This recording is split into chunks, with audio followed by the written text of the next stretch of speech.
നമുക്കൊരു അനുഗ്രഹീതയായ ഒരു ആർട്ടിസ്റ്റ് ഉണ്ടായിരുന്നു, സുബി സുരേഷ്. നിങ്ങൾക്ക് ഓർമ്മയുണ്ടാകും, ഫ്ലവേഴ്സ് 1 കോടിയിലാണ് സുബി സുരേഷ് അവസാനം പങ്കെടുത്തത്. എന്നാൽ അകാലത്തിൽ സുബി സുരേഷ് മറിഞ്ഞുപോയി. വളരെ ഒരു 15 വയസ്സ് മുതൽ ഞാൻ അറിയുന്ന ഒരു കലാകാരിയായിരുന്നു. ഏതാണ്ട് 10-17 വർഷമേ അത് കഴിഞ്ഞ് ജീവിച്ചുള്ളൂ സുബി.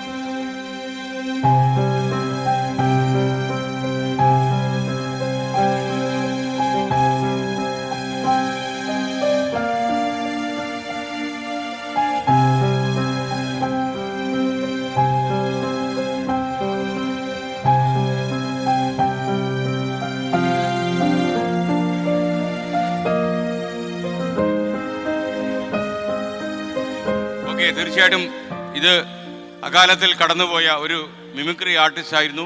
സിനിമാലയ പോലുള്ള ഏഷ്യാനെറ്റ് പരിപാടികളിലും അതേപോലെ നമ്മുടെ ഒരുപാട് കോമഡി സൂപ്പർ നൈറ്റ് പോലെയുള്ള പരിപാടികളിലൊക്കെ സുബിയുടെ സാന്നിധ്യം ഉണ്ടായിരുന്നു. സുബിയുടെ അമ്മ ഇവിടെയുണ്ട്, അംബിക രാജു. അംബിക വരൂ. ഇവരുടെ ഒരു പ്രത്യേകത എന്താണെന്ന് ചോദിച്ചു കഴിഞ്ഞാൽ, ഈ അമ്മയും മകളും തമ്മിൽ നടക്കുന്ന അനിയത്തിയും ചേട്ടത്തിയും പോലെയായിരുന്നു ഇവർ. എപ്പോഴും സുബി ഒരു നിഴല് പോലെ കൊണ്ടു നടന്ന ഒരു അമ്മയാണിത്. അമ്മ ഇപ്പോൾ ജീവിതത്തിൽ പാതി വഴിയിൽ തനിച്ചായ ഒരു മാനസികാവസ്ഥയിലാണ് നടക്കുന്നത്. ഒരുപക്ഷെ ഈ അമ്മയെ ചേർത്ത് പിടിക്കാൻ ഒരുപാട് ആളുകൾ നമ്മുടെ നാട്ടിലുണ്ട്. എന്നാലും ഈ അമ്മയുടെ മകളുടെ വേർപാട് വലിയൊരു വേദനയാണ്. എനിക്കൊരു ഓർമ്മിക്കാനുള്ളൊരു കാര്യം എന്താണെന്ന് ചോദിച്ചു കഴിഞ്ഞാൽ, ഏഷ്യാനെറ്റിൽ നമ്മൾ തമ്മിൽ ചെയ്യുന്ന സമയത്ത് ഒരു തമാശ പരിപാടി, ഒരു ടോക്ക് ഷോയിലെ തമാശ വിഷയത്തിൽ സുബി സുരേഷ് പങ്കെടുക്കുന്നുണ്ടായിരുന്നു.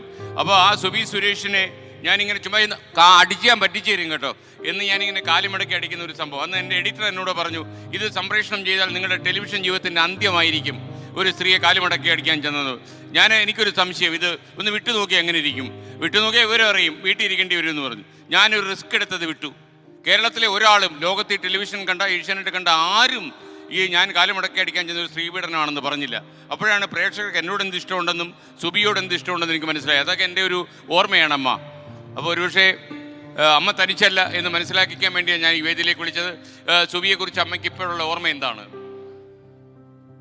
ഞാൻ വീട്ടിലങ്ങനെ കരഞ്ഞിരിക്കുമൊന്നുമല്ല, പക്ഷെ ഇവിടെ വന്ന് സ്റ്റേജ് കണ്ടപ്പോൾ എനിക്ക് എന്നെ നിയന്ത്രിക്കാൻ പറ്റുന്നില്ല. കാരണം അവളൊരു സ്റ്റേജ് ആർട്ടിസ്റ്റായിരുന്നു. എത്രയോ സിനിമ സ്റ്റേജുകൾക്ക് വേണ്ടിയിട്ട് കളഞ്ഞിരിക്കുന്നറിയോ. സിനിമയൊന്നും അവക്കടെ ഒരു ലക്ഷ്യമായിരുന്നില്ല. ഇപ്പം ശരിക്കും പറഞ്ഞാൽ 11 മാസങ്ങൾക്ക് മുമ്പ് സാറ് സുബിയെ വെച്ച് ഇവിടെ ഒരു പ്രോഗ്രാം പ്ലാൻ ചെയ്തതാണ്. ഇപ്പം ഈ ഫ്ലവേഴ്സിൻ്റെ ആൾക്കാർ ഇവിടെ നിന്നപ്പോൾ ആ കൂട്ടത്തിൽ സുബിയും ഉണ്ടായേനെ. എനിക്കെൻ്റെ ചങ്ക് പൊട്ടിപ്പോയത് നിയന്ത്രിക്കാൻ പറ്റുന്നില്ല എനിക്ക്.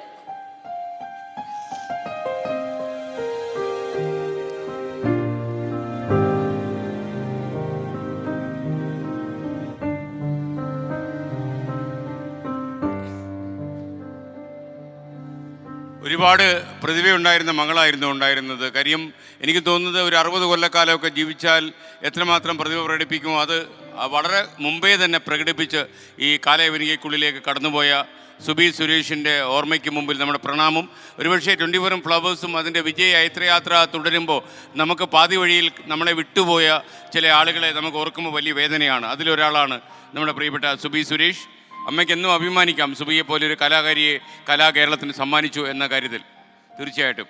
അപ്പോൾ യഥാർത്ഥത്തിലെ പ്രിയപ്പെട്ട 24ൻ്റെ ഫ്ലവേഴ്സിൻ്റെയും ലോകമെമ്പാടുമുള്ള പ്രേക്ഷകർക്ക് വേണ്ടി യഥാർത്ഥത്തിൽ ഒരു പൊന്നാട അണിയിച്ച് ഈ അമ്മയെ ആദരിക്കാൻ വേണ്ടി ശ്രീ ആലിങ്കൽ മുഹമ്മദിനെ ഞാൻ വേദിയിലേക്ക് വിളിക്കുന്നു.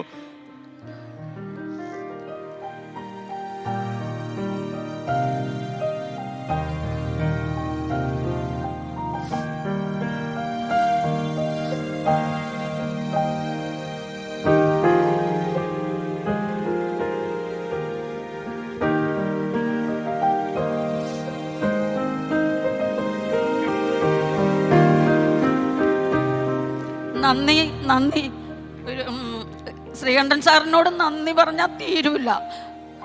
പറഞ്ഞ പോലെ 15-ാമത്തെ വയസ്സിൽ 165 എപ്പിസോഡ് സുബിയെ കൊണ്ട് തനിയെ ചെയ്യിപ്പിച്ച് പല വേഷങ്ങളിൽ ചെയ്യിപ്പിച്ച് പരീക്ഷിച്ച ആളാണ്. അന്നാണ് സുബിയുടെ ശരിക്കുള്ള കലാജീവിതം തുടങ്ങുന്നത്. അത് കഴിഞ്ഞ് പിന്നെ പല പ്രോഗ്രാമിലും വന്നിട്ടുണ്ട്. പിന്നെ എന്താ ഈ സ്റ്റേജ് കാണുമ്പോഴാണ് എനിക്ക് പ്രയാസം. വീട്ടിലിരുന്നാൽ എനിക്ക് അത്രയും പ്രയാസമില്ല. സ്റ്റേജ് പുള്ളിക്കാരത്തിൻ്റെ ശ്വാസമായിരുന്നു. എൻ്റെയും 1000 സ്റ്റേജെങ്കിലും ഞാൻ കോർഡിനേറ്റ് ചെയ്തിട്ടുണ്ട് അവളില്ലാതെ. പിന്നെ ഞാൻ ശ്രീകണ്ഠൻ നായർ സാറിൻ്റെ ചാനലിൽ തന്നെ മിന്നും താരം എന്ന് പറഞ്ഞൊരു പ്രോഗ്രാം വളരെയധികം 1.5 കൊല്ലത്തോളം കോർഡിനേറ്റ് ചെയ്തിട്ടുണ്ട്. ഇപ്പം ഞാൻ ഒരു 5 വർഷമായിട്ട് അതിൽ നിന്ന് കലാ ഫീൽഡിൽ നിന്ന് മാറി വേറെ ഒരു ബിസിനസ്സിലേക്ക് പോയി.